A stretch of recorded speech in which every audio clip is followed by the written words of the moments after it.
what he is a blueprint for potential.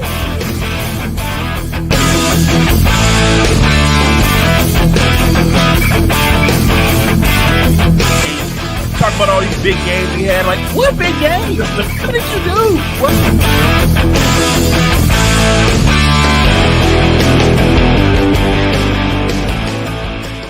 Welcome to the N1 Podcast. We thank you for tuning in. This episode is brought to you by Darty3 and Mo. We hope you enjoy, and please like, share, comment, and subscribe.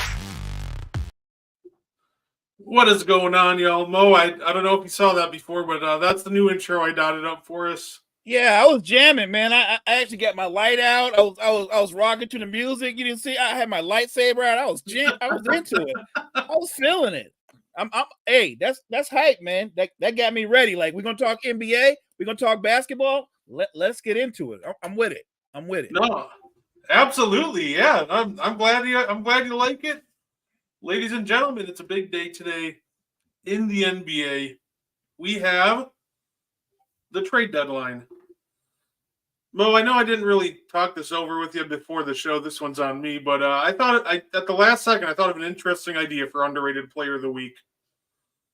Underrated deadline moves. Oh, okay. That, kind of flipped title contenders' fates, or just underrated moves in general. I like that. You know what? Right off the top of my head, I like the Monte Morris pickup for the Timberwolves. Mike Conley, the veteran guard, steady, but again, he's an older player. What they needed was another guy who could create, run an offense, get guys in their sets, and lo and behold, they go out and get Monte Morris, who is a perfect backup guard. Monte Morris can create for himself. He can hit the midi. I just think it's a perfect fit for what the Timberwolves are trying to do. I really think it's one of those moves where the Timberwolves front office is looking at their team and thinking, we're not just good for right now. I think they really feel like they have a legit chance to come out of the West. Yeah, absolutely. And I think they do too. I think it's going to be a lot of fun to see what the Timberwolves do from here. Morris, he gives them a nice steady guard, backup Conley, because I think that was an issue for them once Conley had to sit. The playmaking quality just really dipped, and it was harder to get easy shots. So for me, mine is almost addition by subtraction. I think the Mavericks getting rid of Grant Williams and Richaun Holmes and replacing them with P.J. Washington and Daniel Gafford, I think that is 10 out of 10. I think those are just phenomenal moves overall. Grant Williams just never really fit what Dallas wanted to do. And Richaun Holmes just underperformed really bad. So to replace him with an elite lob threat like Daniel Gafford and someone like P.J. Washington, who he knows his role and he plays it really well, I think that was a great pickup, great deadline for Dallas. Look, I like both of those moves. The Mavs needed size. I just don't know why they spent so much capital though because they got both of them. And remember, their rookie big is actually playing very well. So I thought you needed another big for sure, but two of them. And granted, what I will say about PJ Washington is he can hit the mid-range jump shot. He can be a little streaky from three, but when you play with Luka, it does make the offense flow better when you've got a big who can step out and make buckets away from the basket. So that addition alone to me is going to help the Mavs a lot going forward. And like you said, Gafford is a big lob threat. So look, I think the Mavs are feeling good about themselves. They didn't make a sexy move, but they made really smart moves. Yeah, no, absolutely. And, we'll get more into all the moves that happened in a little bit. But, we do have some WNBA to talk. And, I thought we were done with Gilbert at the NBA, but no, they decided to go to WNBA. So, for anybody that doesn't know, Cheryl Swoops was one of the latest guests on the Gilbert Arenas podcast. And I figure I'll bring it up for you guys. And they were going off on Caitlin Clark. Some of the takes I just threw them up on the screen for those who can read it. For those who are listening, here's some things that they said. They said that Clark is a 25-year-old beating up on young kids. She just turned 22 like a month ago. She takes about 40 shots a game, which she takes about 22, which 40 shots, that's what Will Chamberlain took in his, 50-point scoring season. That the all-time D1 scoring record Clark is about to break isn't legitimate because she has a fifth year of eligibility, even though she's going to break it in less games than Kelsey Plum did it in. So, I don't know about you, Mo, but to me, this was just weird, right? It almost felt like it's just an older generation hating on the newer generation. Because you have a situation where you hear it all the time, right? We need these women to get more money. We need them to get paid. Here's Caitlin Clark, a marketable star who can drive up revenue, put butts in those seats, and get everybody paid. And now we got Cheryl Swoops, a legend of the game, women's basketball royalty, sitting here tearing her down. I did not understand that at all. I don't understand that at all either. I am a big Cheryl Swoops fan. I didn't understand why she co-signed on that take. Cheryl Swoops is a student of the game. She knows the game. To me, it wasn't just the older generation coming for the younger generation. It felt like they specifically targeted Caitlin Clark to try to diminish Caitlin Clark. And like you said, the WNBA, which it is a great game. If you want skilled, fundamental basketball, I've said it before, and I'm consistent. They're more fundamental than the NBA.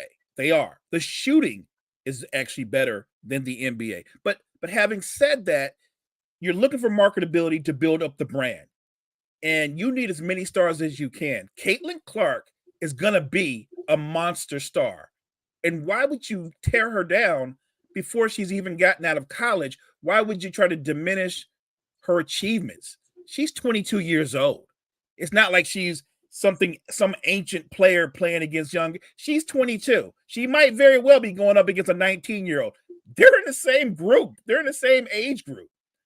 I think that's kind of insane to diminish what she said. And like you pointed out before, I saw, I think a take you had on a reel. Yeah, she takes 22 shots a game, but her efficiency is through the roof. She's shooting 47, 48% from the field, 40-something% from three, which means her effective field goal percentage has got to be in the mid-50s, if not higher. So she's not just chucking up shots.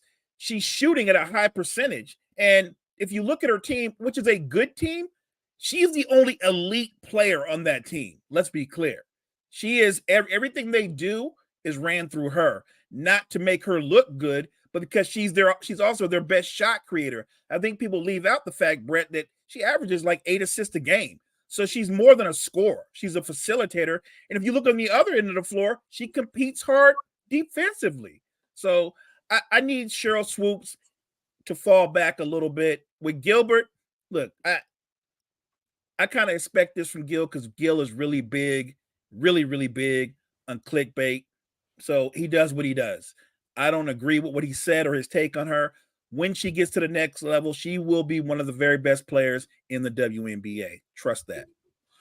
Yeah, absolutely. And that I'm glad you brought up the stats, right? Because I didn't bring those up. But yeah, I made a TikTok about this. And for anybody that doesn't know, Caitlin Clark is shooting 48% from the field, 40% from three, 85% from the line. And I think what makes it so impressive, that 40% from three, she's doing it on 13 attempts a game. So it's not like she's taking one or two. There's an insane amount of volume that she's hitting these on. But so she's taking as many threes as Steph, right? We're talking about 13 threes a game, and she's shooting 40% from three. Come on, man. Come on. Oh, yeah, no, absolutely. Yeah, a weird day for podcasters, former NBA podcasters. You have that. You have Steven Jackson saying he was better than Ray Allen and Vince Carter. And woo! That was an absolute take in itself. I didn't get that one. And I like Captain Jack, and I normally like Captain Jack and what he has to say. Like Mac Barnes, I enjoy the All the Smoke podcast, and I guess we are in a time where even though they have credibility, obviously both former players, both played at a high level, so they bring credibility, but that doesn't mean that former players can't get a take wrong, right? Steven Jackson was a really good player. I think he had a run where I think he had 2 or 3, maybe even 4 seasons where he put up about 20 points per game. But to say you're on the same level as a Ray Allen, who early in his career, Ray Allen was the franchise, right? He was the best player for the Sonics and the best player for the Bucks. Like it's different when you're the guy, right? Later in his career with the Celtics, Ray was more of a complimentary star, but he carried a couple of franchises and made them relevant. Vince Carter came in and look, I think he underachieved when you talk about stars, but he was a star. He was a superstar. He brought excitement back. A lot of people think that there was a time when Vince Carter first hit the slam dunk competition. Remember this, Brett? They think he saved the slam dunk competition. His dunk set that he did in that 96-97 slam dunk competition is the greatest dunk set ever because he had no gaffes. Like it wasn't like he had to retry this or retry that. And they weren't dunks we'd seen before. Vince Carter is in another stratosphere when you compare him to Steven Jackson. I like Captain Jack. I respect him. And look, he might be right. Maybe if he played Vince in a game of one-on-one, he might get the better of him. I don't know. But what I do know that if you put both of them on the floor with 8 other guys, Vince Carter would be the best player on the floor. Yeah, it's funny because Steven Jackson was never the guy, and ironically, he was Manu's teammate, and he never had to be the guy because if he played with the first unit, correct, it was Tim Duncan. If he had played with the second unit, ironically, it was Manu Ginobili who helped carry the load with him. So, and I get it. You can throw up numbers. What I would say about Ginobili is everything he did the same way we love or we appreciate what Draymond Green does, and it can be understated when he's at his best.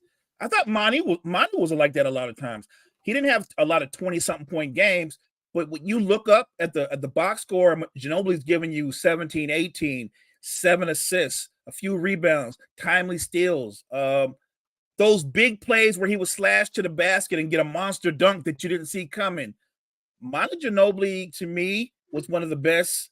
He was a 6-man for a long stretch of his career. He's one of the best 6-men in the history of the NBA.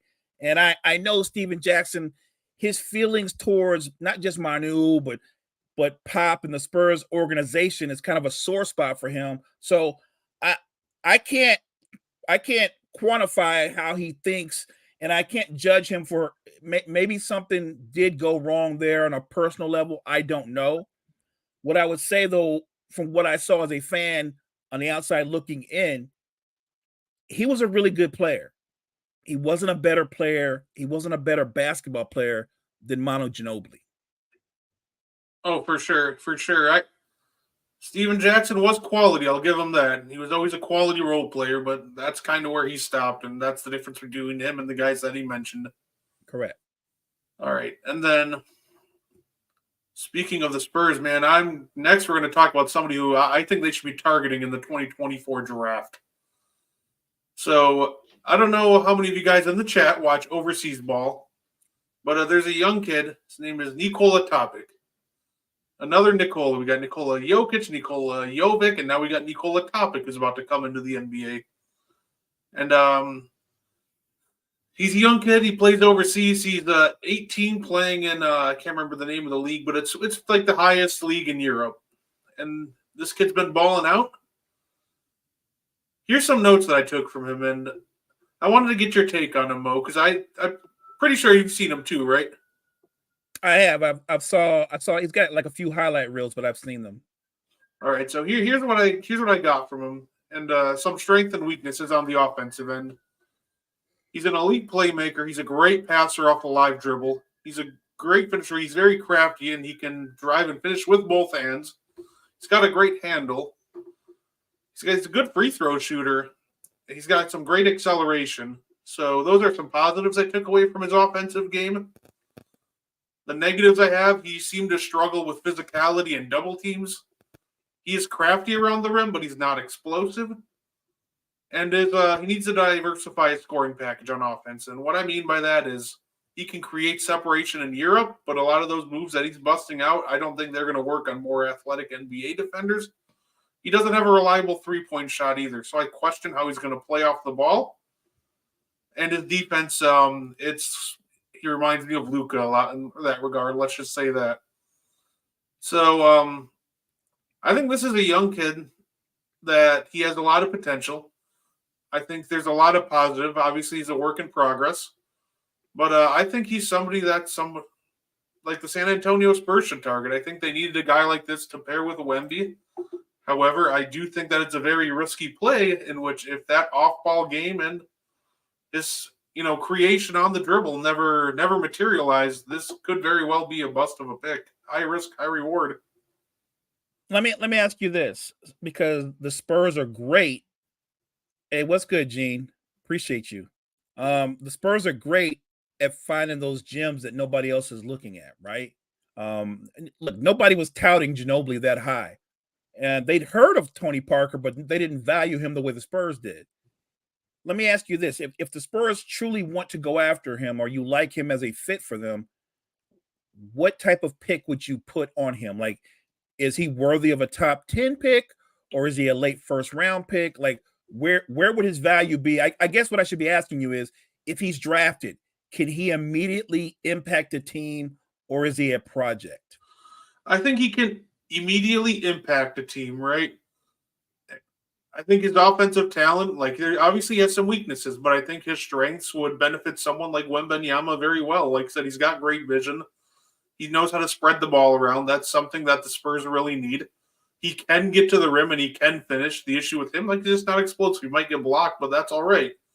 And his defensive weakness, I think that's something that somebody who's like Wembanyama could easily cover up. Just the fact that he's so mobile could really cover up a lot of Topic's weakness. Kyle asked, who do you comp him to? He's a tough one when you go for player comps because my first instinct when you watch him play, he reminds me a lot of SGA from Kentucky. Now, he's not SGA because his defense is not SGA level. And to me, that's where it gets tough. But his offense, it reminded me a lot of if you went back and watched SGA. Wait a minute. Is this I believe this is this the same player that you and I were kind of like going back and forth over a couple of nights Yeah, ago? you said Moutier. Okay. Yeah, I was sitting here and the name started to click. So I do think that he's somebody who you described it perfectly. I think it's high risk, it's high reward, because he could very well turn out to be he could be a high level Ginobili, some kind of pseudo Ginobili Luca type, right? Or and this isn't a terrible thing, by the way. He could end up just being a good rotation player. He could be Christian Braun, right? And that's not a bust. That's a very good basketball player, by the way. You're correct. He does struggle with physicality. On the upside, this current version of the NBA, they don't play nearly as physical as they do overseas. So that might benefit him. Also, the fact that he's got good size, he can handle the rock, he's got solid shot creation. His struggle is, though, he's not a good shooter. He can lose you, he can beat you off the bounce, but if he can't get to the basket, he doesn't have a mid-range and he doesn't shoot the three. So right off the jump, he's got to improve his shooting if you're going to be a perimeter player. Because if he doesn't improve his shooting, then he's a specialist, right? He's more of a specialist than a starter. So you would you value him as a top 10 pick? I think I would. And the shooting, it's interesting because he randomly last year had a nice long stretch and it lasted for half a season. It's still a small sample size, but there's still a nice solid stretch where he shot over 40% from three. He was 21 of 50 or 52, I think. But yeah, he's shown to me, and his form looks nice.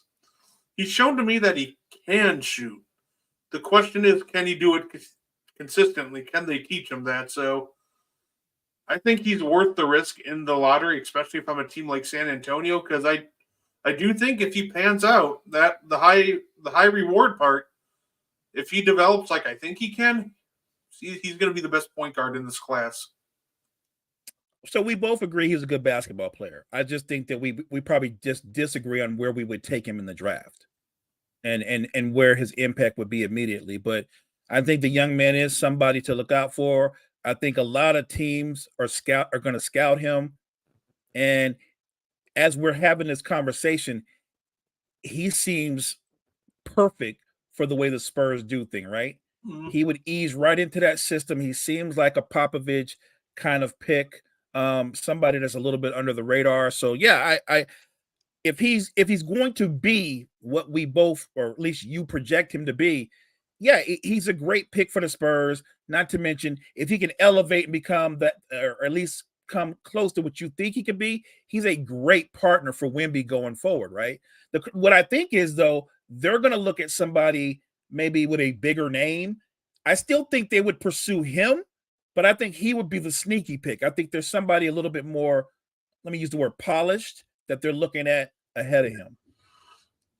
Yeah, that's fair, and I think that's going to be a big thing too with Topic is he's got to get to the right situation, and that's why I keep referencing San Antonio because it almost feels perfect because you need that long, lengthy rim protector behind him that can cover a lot of ground.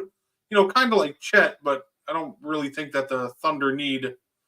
They don't need another guy who can get to the rim but can't shoot. Right. So I think that's the perfect spot for him. But do you have anybody you'd like to talk about more, or do you just want to hop into this trade deadline? Oh, let's jump right into the trade deadline. We can have plenty of talk going forward about the top picks in the draft, no doubt. For sure. Alrighty, so let's go. First, we'll start from the beginning. Ladies and gentlemen, the Celtics made a trade. They got more size. They traded with the Grizzlies, Xavier Tillman, and they sent out Lamar Stevens and 2 second rounders from the Hawks and Mavericks to the Grizzlies. Mo, what are your thoughts initially seeing this trade? It's a good pickup. It gives them another big. He also gives them some needed physicality. Other than Al Horford, they don't really have a physical presence from their front court guys. Porzingis is really a finesse player. He can block shots, but when somebody puts a body into him, it's difficult for him to hold his ground. So I think Tillman's going to bring some toughness, some physicality. Any buckets that he gets, that's a cherry on top. It's really about what he can do defensively with his body. He's not really a shot blocker. He's more of a position player. So he gets into people's legs. He uses his strength. So I would say he's a good body position type defender. So I like the pickup for Boston. It gives them added depth and a little bit of an insurance policy because Porzingis could get dinged up from time to time, and that means Horford would have to start, which means he would need a backup. So it's a really good pickup for the Celtics. Look, I'm greedy as an NBA fan. I wanted the Celtics to be more ambitious and go after Nicholas Claxton, but this is a very good pickup as well. Yeah, no, absolutely. Now I know a lot of people are talking about Tillman's offensive struggles this year, right? And I'll show everybody what they mean by that. And it's true. He has struggled mightily this year. But I want to show everybody something. So to anybody who's listening, he has not gone well. He's only shooting 50% at the rim. 15% from three from one corner, 20% from the other. It's not good. However, this is last year, and it looks much better than this year. Now, I know a lot of people pulled up shot maps of that, and they're looking at his splits, and they're like, oh, he's so bad this year. I think that is more anything situation. He's on a team in the Memphis Grizzlies where, Ja's hurt. You have Desmond Bain as your primary setup man and Marcus Smart, who those are great players, but they're not the kind of players that Xavier Tillman's going to thrive with. Tillman needs somebody that's going to really set him up. And I think putting him in a spot where, Derek White and Drew Holiday were going to feed him easy looks, I think we're going to see something closer to 2023 Xavier Tillman than the 2024 version. So I really like this. And, I was really hoping the Celtics, wouldn't do something like this, stand pat, but I'll give them flowers. It was a great trade by them. It is a good move. You're right. Going to the Celtics, he will have the ability or the opportunity to catch and finish a lot more than with the Grizzlies, where they really were just dumping it down to him and he was trying to create his own shot. That's not a strength of his. He doesn't have a really good offensive package. But when he's more of just a finisher, he's a lot more effective. No, absolutely. And then, of course, we had somebody's trade request finally get met. after 5 long years, Furkan Korkmaz is finally not a Philadelphia 76er. One of the weirdest guys I've seen request trade after trade. So Buddy Hield is now a 76er, and in return, they sent out Korkmaz, Mr. Key to the City, Marcus Morris, and 3 future second-round picks. This one caught me off guard. I didn't realize that the 76ers were talking about Buddy, but Mo, what do you think about this one? On paper, it looks like a really good deal for the Sixers. A side note, so I don't know if you remember this, when Buddy Hield came out in his draft, a lot of people who were scouting, I'll never forget, I believe he played for Oklahoma. Long story short, there were a lot of these scouts. There are about 4 or 5 of them who actually said that Buddy Hield would be a better version of Wade. And I remember when I heard that, and I was like, I've watched this kid in college. There's no sign of Wade anywhere in his game. No sign of Wade. Like, Buddy doesn't even dunk the basketball. He does hard layups. He doesn't dunk. Like, he's not D Wade on any level. And they said he was going to be like Wade. And I was like, no. And I'm not trying to kill Buddy Hield. He's had a good career. But I want to remind people he was picked in the top 10, I think 6 or 7. So when you look at where he was picked, he hasn't been a bust. He's been okay. I mean, it could be worse. He could be Evan Turner. He's not been that. It's a good pickup because it gives them a pressure release when you double off Embiid, or it forces you to play him straight up, which nobody can do, and he can go to work. I say that to say this, though. When will we see Embiid back on the court? Because the Hill trade only matters if they get Embiid back in time for the postseason, correct? Yeah, absolutely. If not, it doesn't do anything. And I'm not even sure it's a move for the future, because it's not like Buddy Hield's a young guy.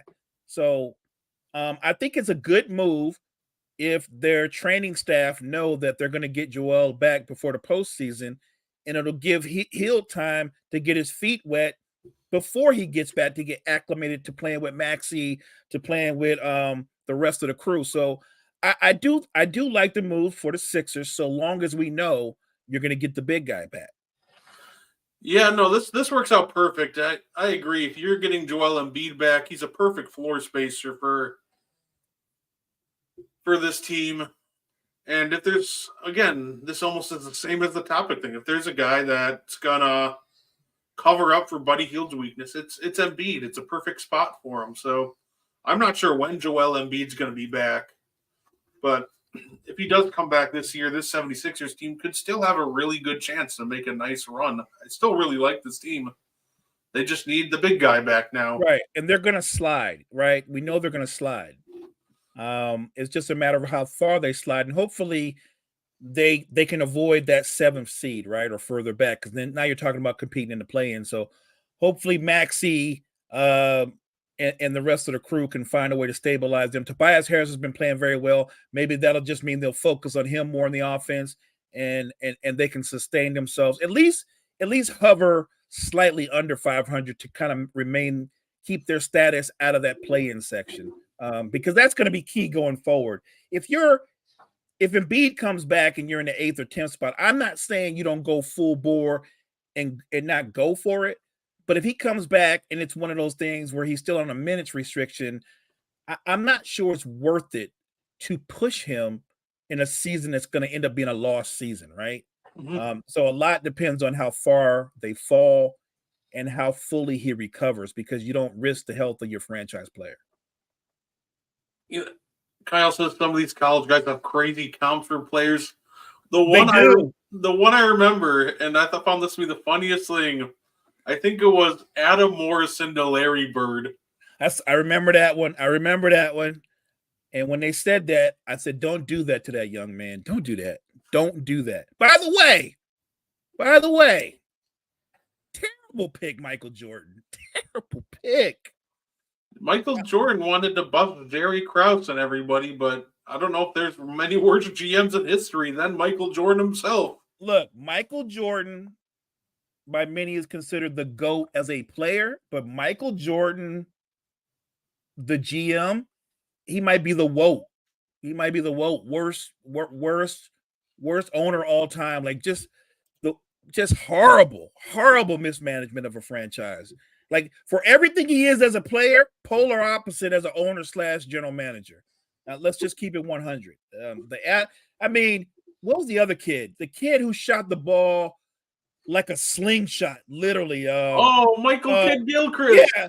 How did you scout that kid and not know? Look, I don't want to kill nobody, but how did you scout that dude and think he was worthy of being selected where you picked him?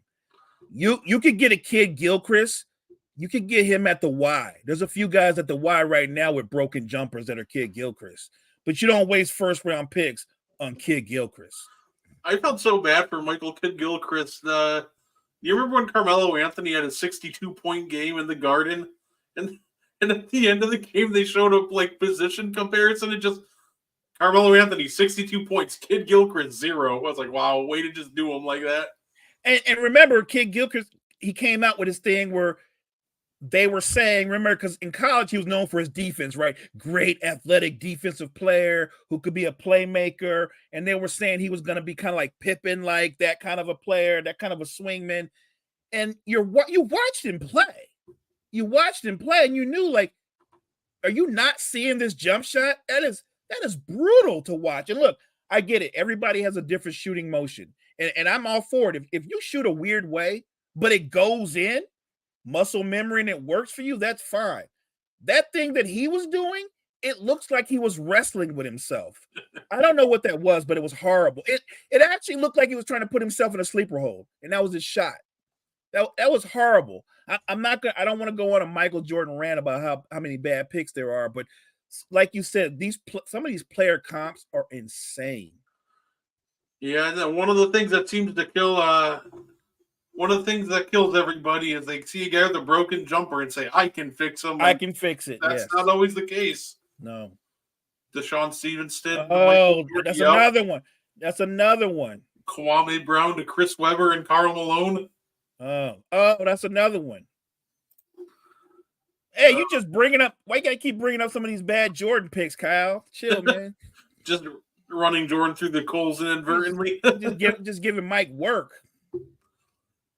All right, and then of course we have PJ Washington, like we mentioned earlier, going to the Hornets in return for Grant Williams, Seth Curry, and a 2027 first-round pick. Now, I like to pick up for the Mavs. Don't forget they got the big man from the Wizards as well, right? So, is it Gafford?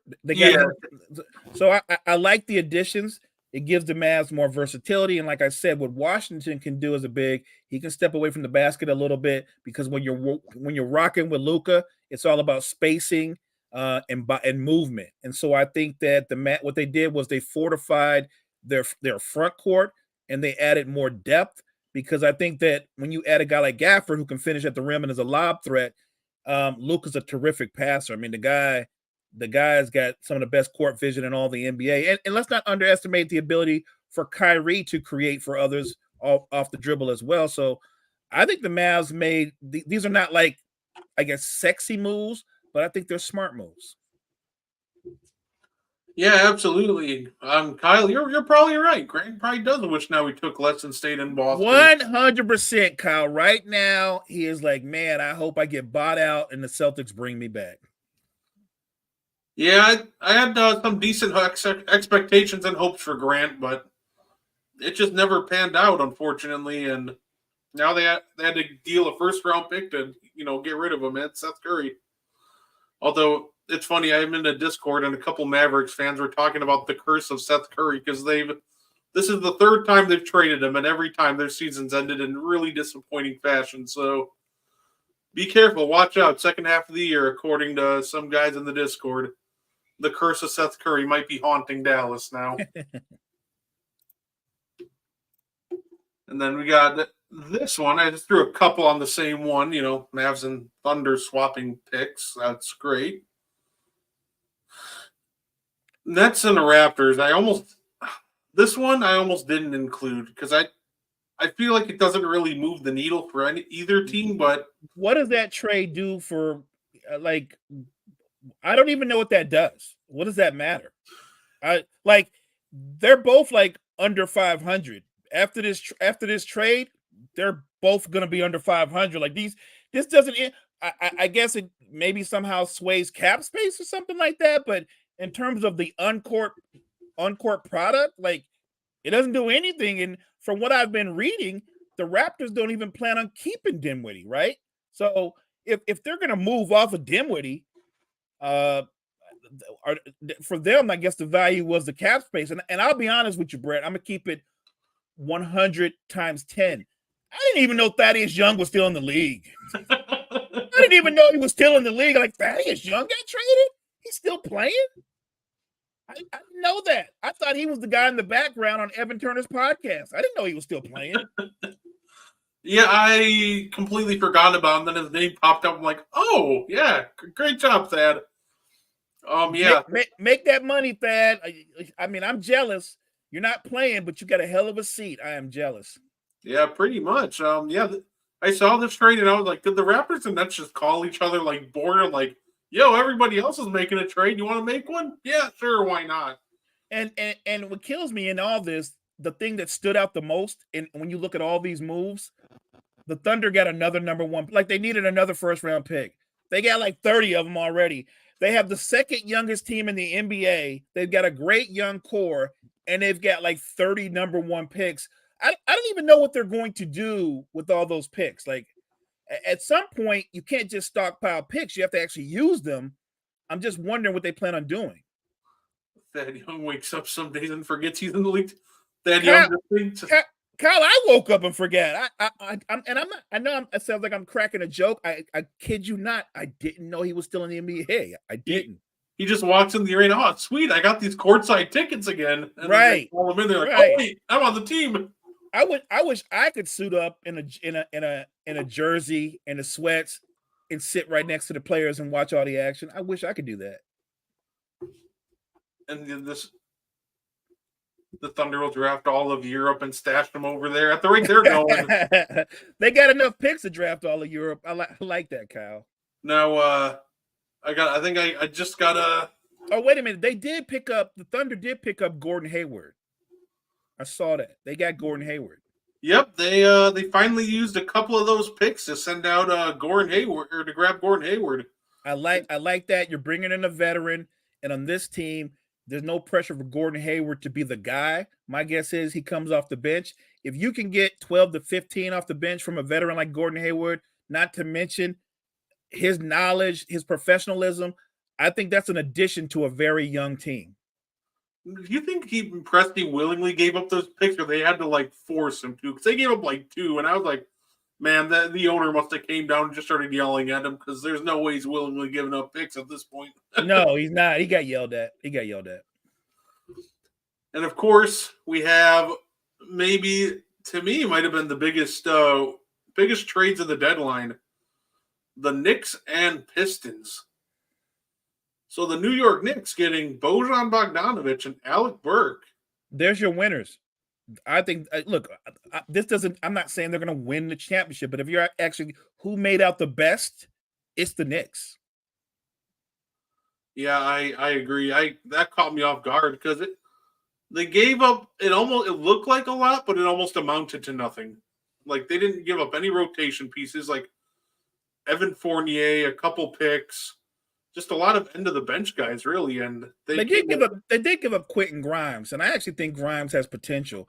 The problem with Grimes is Tibbs has his guys, and Grimes was never one of his guys.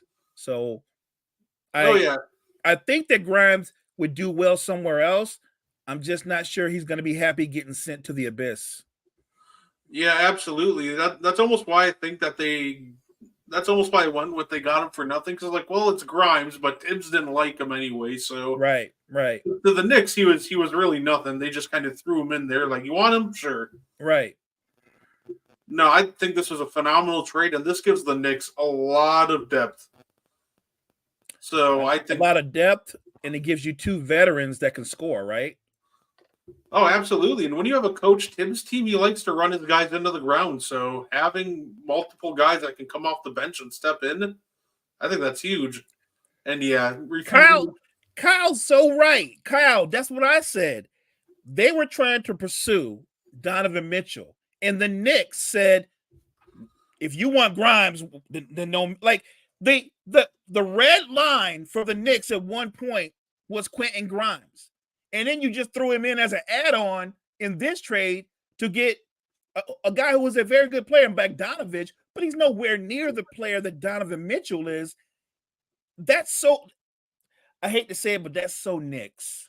That's so Knicks. Well, you know what? Yeah, you know what might have been the biggest news of the deadline, though? Killian Hayes has been released. And now he can go pursue his new team. He can go join the Guangdong Tigers finally. Either that or he'll be playing with Dwight Howard at some point. Let me ask you this though, because the team that basically was attached to like everybody that was on the trade market, the team that was 700 rumors about they're going to get him and they're pursuing him, and you know who I'm talking about. Sadly enough, my Lakers. We the Lakers gonna get everybody. We gonna get everybody, and we didn't get anybody. We didn't get nobody. And I'm not surprised at all. That's why every time somebody said, well, they're gonna get DeJounte Murray, I'm like, yeah, okay. Well, they're close to going after Zach LaVine. Yeah, okay. Like, and I really think, to her credit, and maybe Rob Pelinka, maybe Jeannie and Rob grew some spines and said, we're not trading that 2029 number one pick. We're not doing that. I wouldn't have done it either. You have enough talent to make a playoff run. You have 2 top 10 players on your roster.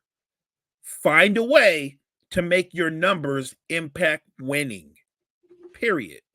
Instead of making excuses and doing what you do every year with the passive aggressive comments and the weird objects that you put in your post. Be better. Just be better than what the box score says you're being, because I watch the games and the box scores doesn't show how you don't go over screens or how you go under and concede jump shots to people. So I would just say this. I'm not surprised the Lakers didn't have any or get anybody. I knew they weren't going to. I only had one dream, and I knew they weren't going to do that because that would have been far-fetched because he's still there. Look, are the Lakers good enough to make a playoff run? Absolutely, with what they have. Are they good enough to dethrone the Denver Nuggets? No, they are not. That's just a reality of their situation. And I think that the Lakers also made the right move too, because if you are going to deal that 2029 pick, you got to make it count, right? And that guy to really make it count wasn't available. I'm not trading my 2029 first for DeJounte Murray. Like, no, he'd be a good addition, but I'm not looking for just good if I'm dealing that pick. Like, and guess what? That pick will have value by 2029. Let's be honest. There's a fairly good chance by 2029 the Lakers are going to be back. You know what I'm saying? That pick will have value. I'm not trading that away. Let's be very, very let's call it clear. Will LeBron James be a member of the Los Angeles Lakers 2 years from now? No, he's not going to be in the Lakers. I don't even know he's going to be in the NBA, but I can guarantee you he's not going to be a member of the Los Angeles Lakers. And not to mention, Anthony Davis is going to be pushing over 30 at that point. This is the guy already with a lengthy injury history. Do we think that he's really going to age that gracefully? Probably not. That's an excellent point. Right. So now we're talking about a guy that in his 20s, and most guys hit their primes 26, 27 and on. AD's still in his prime, but he's getting ready to come out of it. Is a guy who's been brittle, easily to get injured, going to be that much more durable as he gets older? I don't see it working that way. So, of course, the last trade to really almost feels like talk about, unless I'm forgetting one. Yeah, the Bucks, they made a nice little marginal move that I really like. They traded a campaign and a second-round pick to the 76ers to snag Patrick Beverley. I thought that was a great move. I think that the drama of it can be entertaining. Like, you guys went out and got Dirty Bev, And it was just last season when Dirty Bev and Dame were going back and forth at each other. And just like that, they're teammates. And look, they're both professionals and they're both on a mission to try to win a championship. And I do think that Pat Bev will bolster up the Bucks perimeter defense to a degree. So I think it's a good pickup for them. And also, he's capable of making shots when needed. So I like the addition of Pat Bev. It is an upgrade for anything they had on the roster. So it's not a big move, but it's a very good move that'll show benefits in the postseason. Yeah, absolutely. It's definitely not like some momentum flipping, game changing move, but he's definitely an upgrade over campaign. No And doubt. then, Kyle, you hinted at where I wanted to go next. Let's talk about the teams that didn't do anything. And why not start with the Atlanta Hawks? We heard they were going to trade DeJounte Murray, Sadiq Bey. Even at the end, they're like, oh, the rumors now is they're going to trade Trae Young in a surprise trade.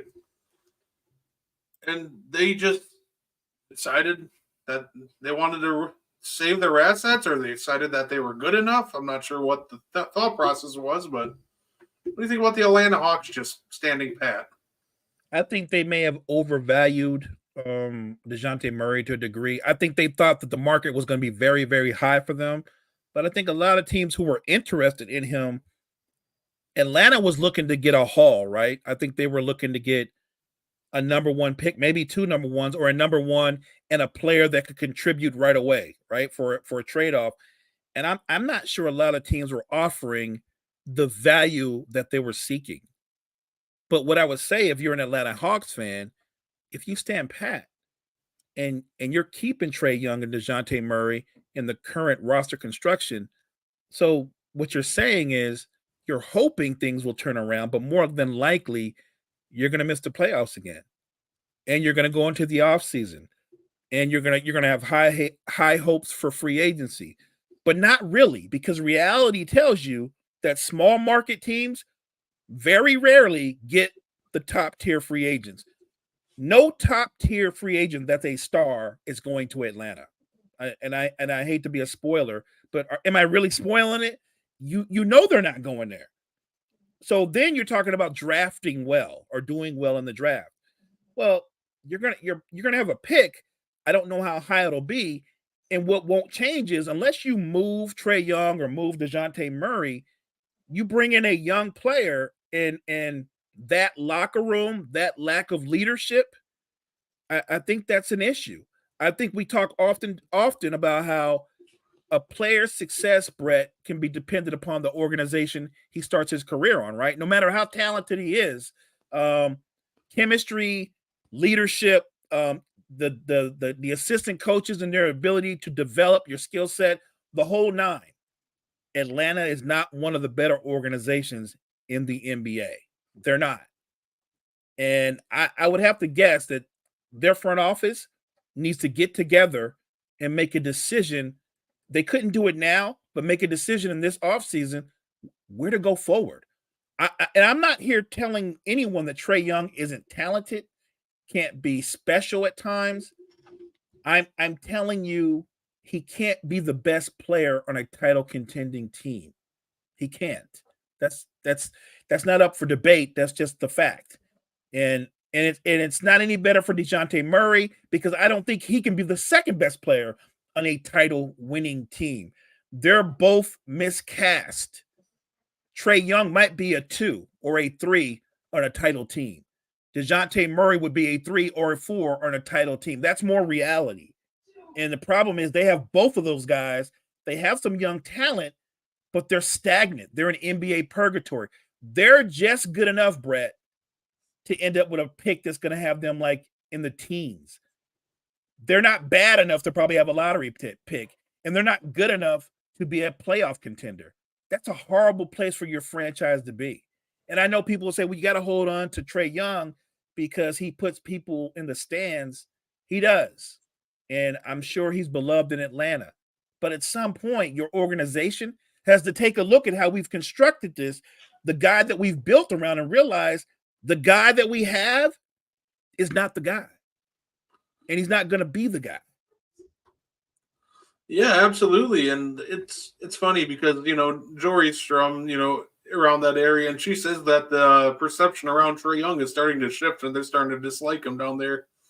So who knows how long until maybe the fan base itself turns on him and tries to force force their hand.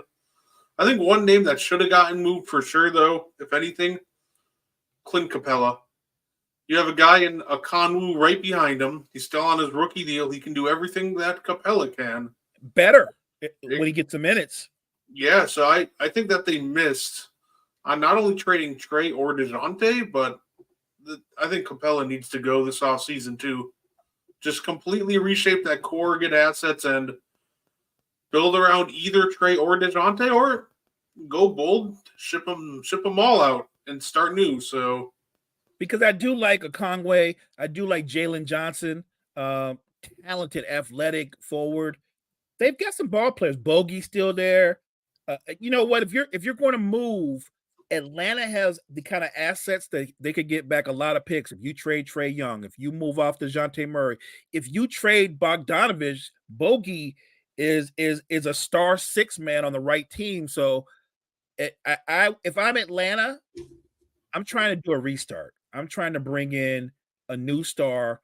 I'm trying to start from scratch and go with a young core and develop that way because you're not going to there's no shortcut for a small market team. You're not going to get better through free agency. You've got to draft well. yeah, from coming from a Bucks fan who sat through the rough years, of watching Nate Walters run point for us, John Salmons be our leading scorer. It's tough sledding out there unless you draft right and make the right trades. Wow, you remember John Salmons? I remember John Salmons. Wow. Those are tough times for Bucks fans. Yeah. It was bad. You're trying to convince yourself that John Henson's the future, and Greg Monroe and Jabari Parker were next. Although I thought Jabari was next before the ACL injury, unfortunately. Jabari Parker had all the talent in the world, man. But man, once he had not just one, but multiple serious injuries, it just took away so much of his athleticism. So that was tough because the kid was incredibly talented. Yeah, and I think the other team that I was really questioning what they were doing. And I've done this for 2 years. I'm tired of this happening at the deadline. I'm tired of having to complain about them. Mo, why do the Chicago Bulls do this to me every year? I They're don't know. they're always like mediocrity. Sounds great to us. We're gonna keep everybody together. This is a team that should have traded everybody last. I think last year, while everybody had almost peak value and you knew they weren't going anywhere, that should have been the year. And even trading them now, you at least would have gotten something for. You could have still got something for DeMar and Vooch, even if it's a year too late. And now, what? You're going to go sign DeMar to a max or whatever you're going to do that nobody's going to want to trade for. So you're going to get no value. And at that point, nobody really wanted Levine before the injury. And the only guy you're probably going to get value from at this point is out of your big three is Vooch. And I'm not sure many teams are really going to be looking for Vooch at this point. And the crazy part is the GM said when they said, well, he was asked about them not making moves, the lack of activity, and he said DeMar is a big part of our future. He said that today. Look, DeMar DeRozan is a terrific player, a natural born bucket getter. We can both agree on that. But here's the reality. He is, I want to say, I could be wrong. He's either 33 or 34. And he might be a young 33 or 34. I'll give you that because he still can serve people. He can still get you in the lab and give people work. But you have to be realistic. He's not going to be a cornerstone of your future at 34, 35 years old. That's not realistic. And Levine, who's probably a full 6 or 7 years younger, he definitely is not going to be the guy. Not going to be the guy.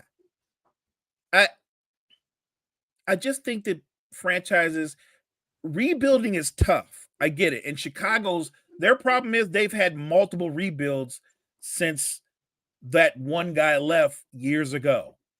And they've had some success. And then they've had heartache because they thought we've got a guy. And now I'm talking about Derrick Rose. And then he has an injury that alters his career and the trajectory of that franchise. And they had Jimmy Bucket, who was really good, but I'm not sure he could carry you, at least not at that point in his career. And I feel like they don't want to do the hard work, Brett. Like tell the fans, look, guys, we actually need to strip this down and do another rebuild, right? We tried something. We put DeMar and Zach with Vooch, and that sounds good on paper for sure offensively, even though you have to play both sides of the floor, and all three of them are poor defenders. We can agree on that. They are. They're all poor defenders. That didn't work. And I thought they could have had a shot because Lonzo was kind of the glue that could pull it together. He was a facilitator. He's a high-level defender. And then they lost him. And the replacement, obviously, you had Caruso, who's a terrific player, but Caruso's not a dynamic point guard that can shot create or is going to give you 18 a night. He's a rotation player or a six-man who can impact your team that way. I just think they don't want to do the hard work of another rebuild, but they need to. Two of your three best players are in their early 30s. I'm talking about Vooch and DeRozan. And Levine's 27, 28, but sometimes he moves like he's in his early 30s. You have to break it down and do the hard stuff, make those trades, get those trade assets and return those picks, and strip it down and start from scratch again. Because right now, what you're doing, this mediocre thing, it literally is that. You're telling your fans what we're going to sell you on is we might get in the play-in and we might find a way to play ourselves into the 7th spot. Get excited. Or play ourselves into the 6th spot and get excited. You're telling your fans that as a selling point for people who are going to be season ticket holders. This is what we're signing up for. Not that we're a contender, but we might contend to be a contender. Like, that's insane. That's crazy. And I could be wrong, but I think John Paxson is still the GM, right? I believe so. Yeah, it's time for John Paxson to be fired. It's time to go. He's long removed from the days when he was helping them win championships. All he's doing now is keeping them as a perennial lottery contender. It's time to move off of John Paxson. Let's see. I'm going to look up who the Bulls GM is real quick, but yeah, no, I agree. Bulls GM Mark Eversley, actually. All right, Paxson, I apologize, but you weren't good when you were there either. But right, okay. There's a reason why you got replaced by Eversley, but yeah. So it's Paxson from 04 to 09. That's right. It was Gar Foreman. That's joined Paxson for 2010 to 2020, and now it's been Eversley. Yep. No, once Lonzo went down, though, you knew that team was shot. A lot of people, like with Lonzo, they were the number 1 seed in the East for a while. They were rolling. He was, and it's weird because I tried to explain to people, like, Lonzo was never the guy that Magic Johnson projected him to be, but he's a good basketball player. He's a really good basketball player, and I think he had found his NBA role. Lonzo was going to be all NBA defense and a high-level three-point shooter. He's never going to lead the league in assists because of how he plays, but he was the glue guy. He was the guy that got everybody in their sets, and he was the leader. He was the point of attack defender. They were a good football or basketball team because of what Lonzo Ball did for them on both sides of the ball. And both sides of the court. It's disappointing what happened to him, but like you said, once he went down, I really think they didn't have a backup plan. They really didn't. They put a lot on what he could do for them on both sides of the court. And look, the partnership of Levine and DeRozan, that was going to be a challenge anyway because they're both ISO players. And I'm not sure how you make that work with just going, it's my turn, it's your turn, it's my turn, it's your turn, and we're not going to worry about if everybody else gets theirs. That's not a recipe for success or for winning.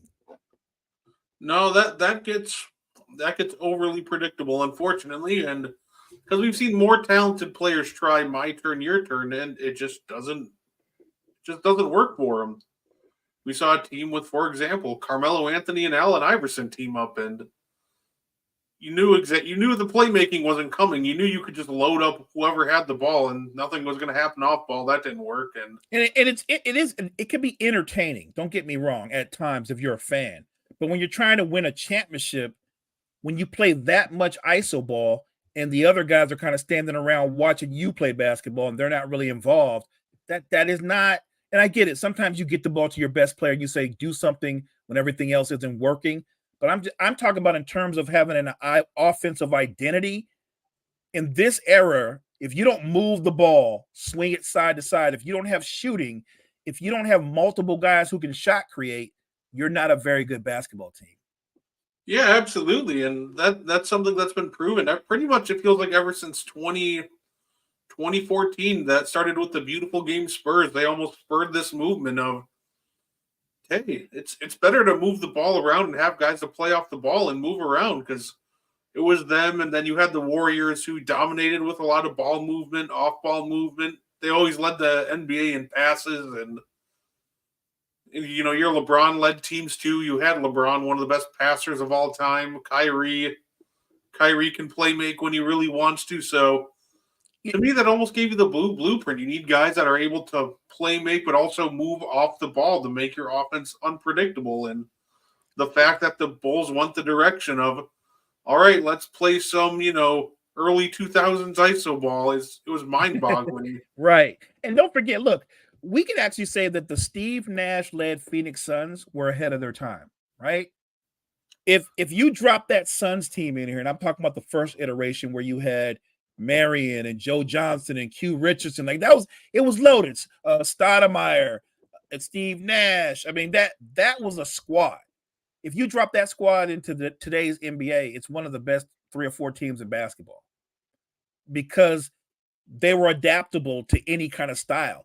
The only thing that slowed them down, remember, Brett, the only thing that slowed them down, they still were playing on the last legs of the more physical era.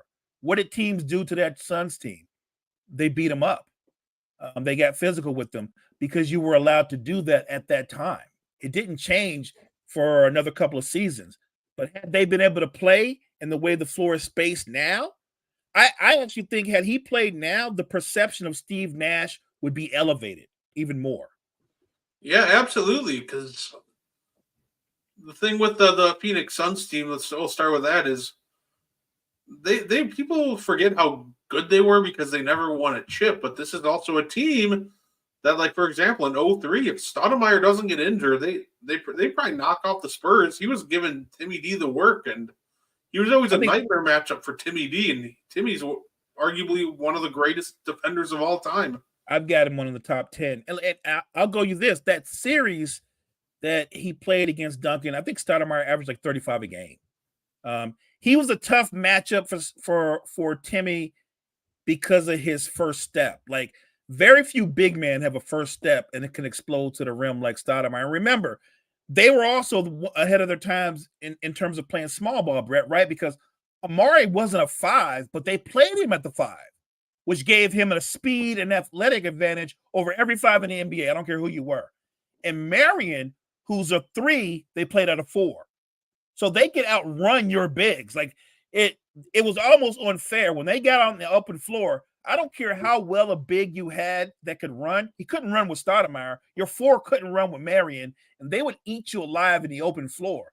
And then Nash would run you through all those screens because he was famous for not giving up his dribble. He would just go through the lane and keep dribbling, and he would wear you out till he found what he wanted and create a mismatch. And I know we kind of, and we do this every week, we kind of get sidetracked with another discussion, but I'm just saying that team, that particular player, I think they would be seen better. They would be more revered if they played today. That's all I'm saying.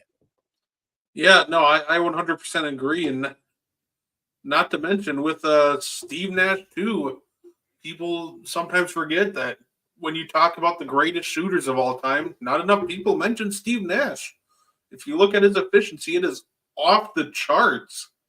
Like, he almost averaged 50, 40, 90 for his career. And nobody didn't he do that multiple times, 50, 40, 90, at least twice, right?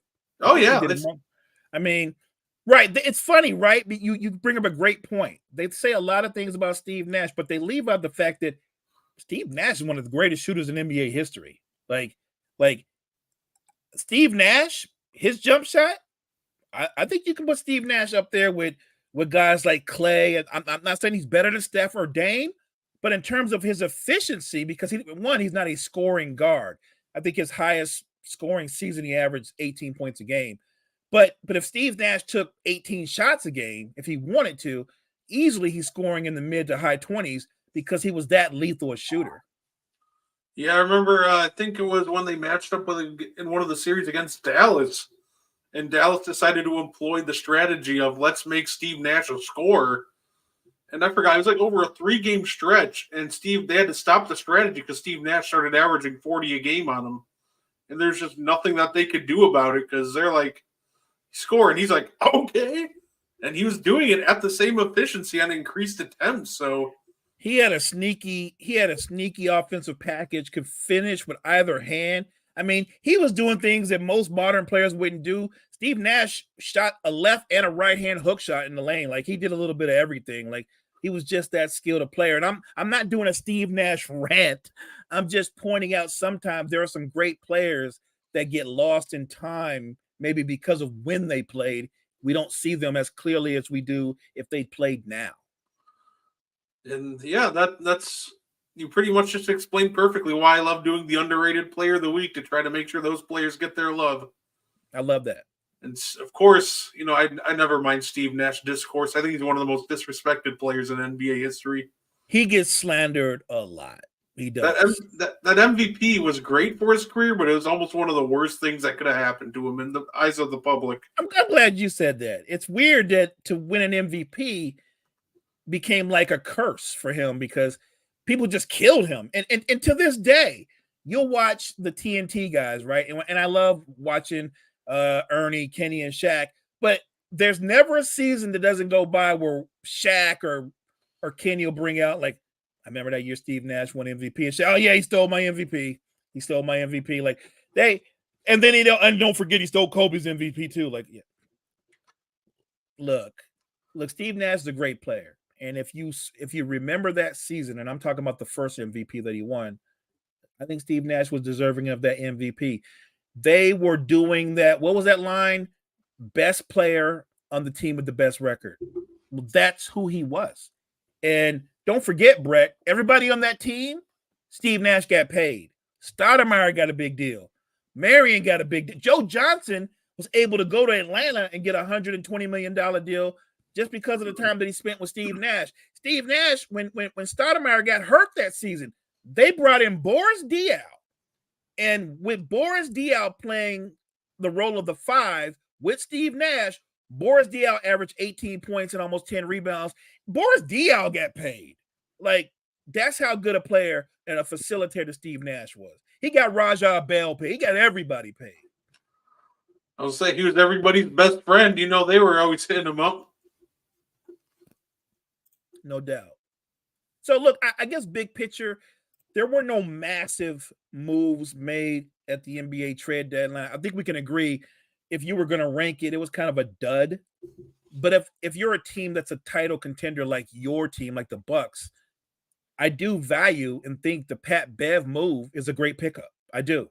If you're a team like the Timberwolves and you needed another facilitator to back up Mike Conley and make it so Mike Conley doesn't play so many minutes, the Monte Morris move is a great move. There were some very good strategic moves, and I think they'll bear benefits in the postseason, but there were no earth-shattering moves. Like we both said, maybe the biggest deal that may show out right away or have impact immediately will be what the Knicks did in getting Bogdanovich and what's the other guy? I can't remember. He was already on the Knicks before. Yeah, he's just back again. Right. Alec Burks like a bad penny. You trade him, he comes right back. So yeah, they got Alec Burks. So they got 2 veterans that can put the ball in the hole. So it benefits them even more so because Randall's going to be out a little while longer. So I thought that move alone is the biggest move, especially in the Eastern Conference, when the Sixers are going to be descending minus Embiid. There's an opportunity for the Knicks to elevate themselves and end up being one of the top 3 seeds going into the playoffs. And for people that think, oh man, no important moves happen, just remember your championship teams are only as good as their supporting roles. They're only as good as those marginal moves. 100%. Look, So the Celtics, trust me, the Tillman thing will help make or break them in the postseason. You need size, you need a level of physicality. I think that's a good pickup for them as well. I think the Bucks and the Celtics both help themselves. I think the Knicks help themselves. I was kind of surprised a little bit that the Cavs didn't make any moves. And I know everybody's like, well, the Cavs are one of the hottest teams in the league. They are, but they're one of the hottest teams in the league because right now Donovan Mitchell arguably should be put in the MVP conversation. He's playing that kind of basketball. But I'll say this, Cavs fans, you don't want to match up with the Knicks in the first round again. Because if you match up with the Knicks in the first round again, you guys are going home in the first round again. yeah, the Cavs still have some issues to work out. It's clear that you can't play Evan Mobley and Jared Allen together, but the way that roster is constructed, you don't have a choice. There really isn't a good backup plan. So that's just a brutal matchup for them. And until the Cavs, I think this offseason they have to decide who they want to build around. Do you want Mitch and Allen or Mobley and Garland or right.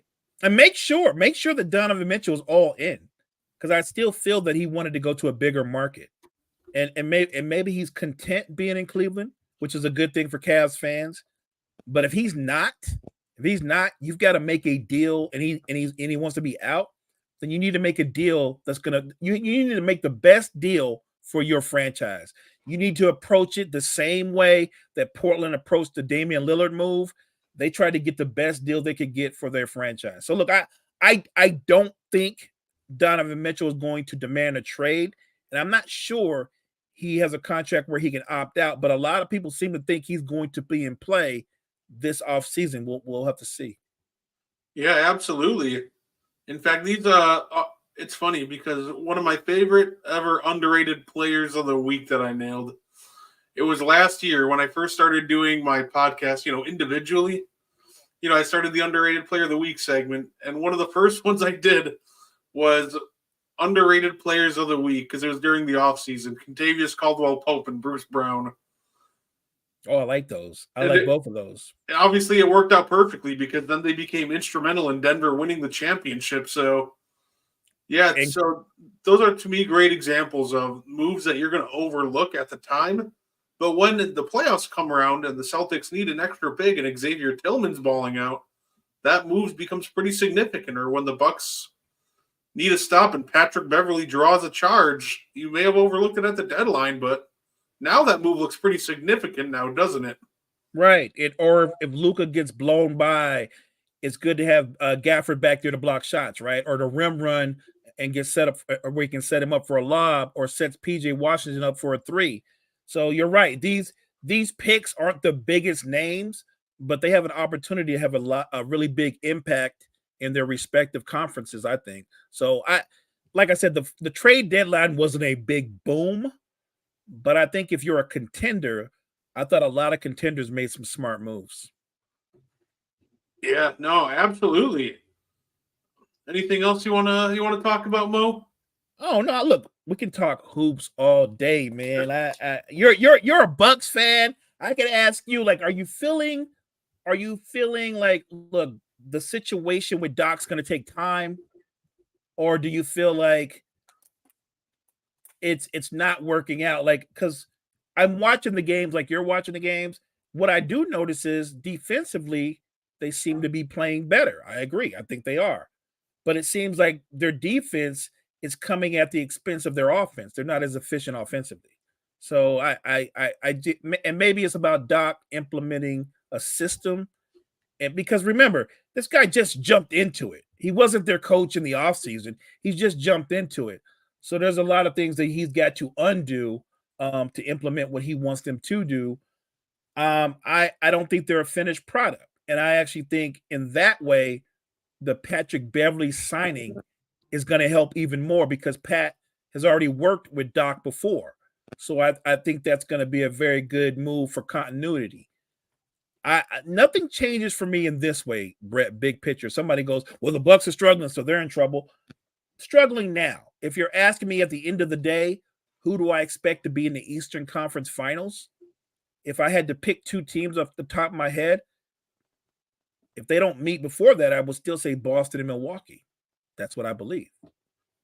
And that's the thing, and that's kind of what I like because I think the offense in general will just kind of stabilize. I think when you have a duo of Dame and Giannis, they draw so much attention that you're going to be able to generate easy looks in the half court, and that's going to be huge come playoff time. I Because agree. what slows down in the playoffs? Transition offense and offensive rebounding half the time. So I think that our half court offense will stabilize, and the fact that since we got Doc, our team is 8th in defensive rating is really encouraging. So that's why I almost like Pat Bev. I think it only goes up from there. And honestly, give me a lineup of Dame, Pat Bev, Chris Middleton, Giannis, and Brooke Lopez. I think you can actually make something work with that lineup. I think Pat Bev gives you guys a little bit of nasty too, right? He's gonna get under some people's skin. That's what Pat Bev does, right? And look, Pat Bev is the kind of guy, Brett, that he's gonna bring out look, Jay Crowder's got some dog in him, but it's an understated dog. He doesn't do a lot of talking, but Pat Bev, he's gonna get Jay Crowder to talk. He's gonna get him talking. Like Pat Bev is gonna get him fired up. Like he's that kind of guy. If Pat Bev's on your team, you love Pat Bev. If he's going up against your team, you can't stand the guy.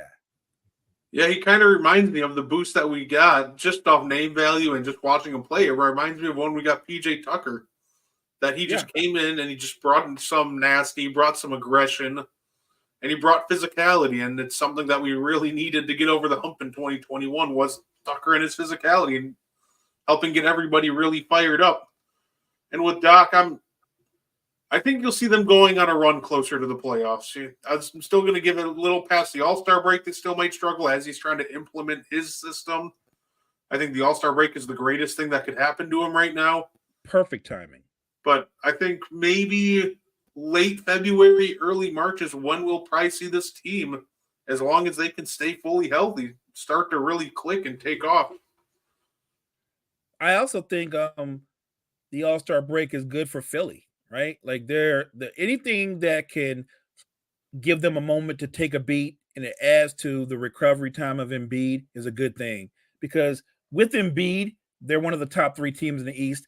If you told me they were going to get Buddy Hield and we knew Embiid would be healthy, that Sixer team would be very interesting because, like I said, you have to respect Buddy Hield's ability to shoot the ball from the arc. It would create more spacing and more opportunities for others as well as Embiid.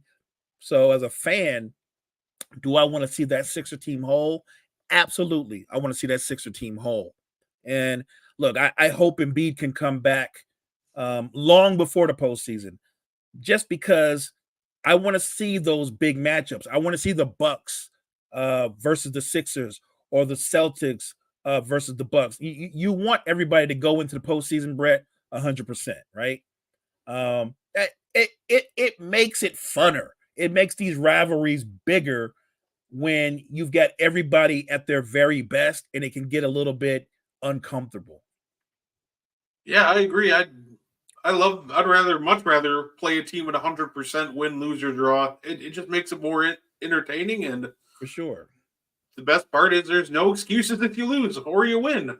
No. And look, you just tip your hat if you take that L. Nobody could have seen. I know, look, let me be honest. If you asked me as the playoffs were beginning, did I go, I got Miami getting to the finals? I did not have Miami getting to the finals. When I was watching the play, remember, Miami was in the play-in, and they damn near got knocked. I believe it was the Bulls that almost knocked them out. And they ended up winning that play-in series, and they took off from there. Nobody saw that run coming. It is the oddest thing about sports. You can't predict that kind of run from that team. You can't. And if you ask them to replicate it again, there's no way they could do that again. Not just like that. How many times they won in the last minute or the last set? It was crazy. Miami's run, it almost felt like a small school in the NCAA's, right? Coming out of nowhere. Yeah, no, for sure. Because I remember they almost got knocked out. It was the Raptors because That's who it was. It was a close game, but the Raptors shot 19 of like 36 from the free throw line and just ended up knocking themselves out of the game. 19 of 36. Yeah, it was just abysmal with the stunt that they pulled. Whew, yeah, no. Pat, unfortunately, we are not going to get to Robin Lopez of the Kings today, but next week. Damn it. I know, Mo, you're devastated. But guys, we thank you for tuning in. We hope you like all of our guys. Yeah, we hope you like all of our discourse. We like talking modern hoops, historic hoops, past, present, future. We got the new intro. I'm going to kind of keep working on that so I can bring you guys the best intro and everything possible. Hey, I liked it. Oh, thank you. Yeah, do that. I'll get this out again. Yeah, it works for me. We'll just keep working to bring you all the best content possible. So it's like something from Star Wars, don't it?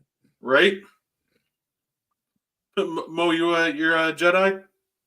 Well, I like to be on the good side. Although, come on, let's keep it 100. Darth Vader, that's a bad man. That's fair. Thank you all for tuning in tonight, and I hope you all enjoy the rest of your night. Appreciate you.